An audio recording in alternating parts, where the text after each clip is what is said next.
Hi guys, তোমরা কেমন আছো? আশা করি তোমরা সবাই ভালো আছো। আমি অনেক অনেক ভালো আছি। তো গাইস, আমার একটা দরকার ছিল বাড়িতে, ওই জন্য আমি বকখালি থেকে চলে এসেছি, একাই বাড়ি ফিরছি। আমাকেও নামখানা স্টেশনে তুলে দিতে এসেছিলো, আমি একাই চলে এসেছি। তো আমরা বেরিয়েছিলাম 4:30টার সময় ভোর। তারপর এখানে চলে এসেছিলাম, এখানে আমাদের 5:55 ট্রেন ছিল। তো তাড়াতাড়ি চলে আসলাম, এসে বসেছিলাম, ট্রেন ঢুকে গেছে অলরেডি, এই ট্রেনটাই আমরা উঠে যাব। তো আমার দরকার ছিল বলেই না আমাকে চলে যেতে হচ্ছে, নয়তো আমার যেতে লাগতো না। ও বলছিল যে একসাথেই যাব।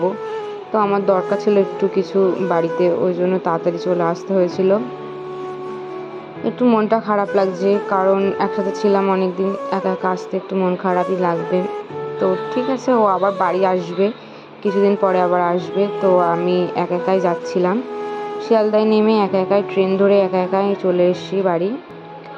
একটু অসুবিধা হচ্ছিল, কারণ যদিও ফার্স্ট টাইম আমি কোনো সময় একা একা যাইনি, আর এত ভিড়ের মাঝখানে মানে একদম দম আটকে যাচ্ছিলো, একদম মাঝখানে দাঁড়িয়েছিলাম, লাস্টে জানালার ধারে এসে দাঁড়িয়েছি।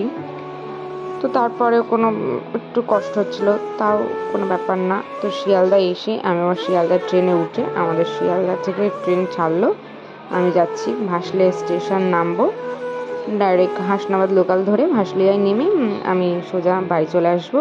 স্টেশনের ওখানে আমার ভাই চলে এসেছিলো, আমি ট্রেন চলে যাচ্ছে, ভাই সামনে দাঁড়িয়েছিল বাইক নিয়ে, তো আমি ভাইয়ের সঙ্গে চলে এসেছি। ট্রেন থেকে নামার পর আমাদের অনেকটা হাঁটতে হয়, ওই জন্য ভাই এসেছিলো নিতে।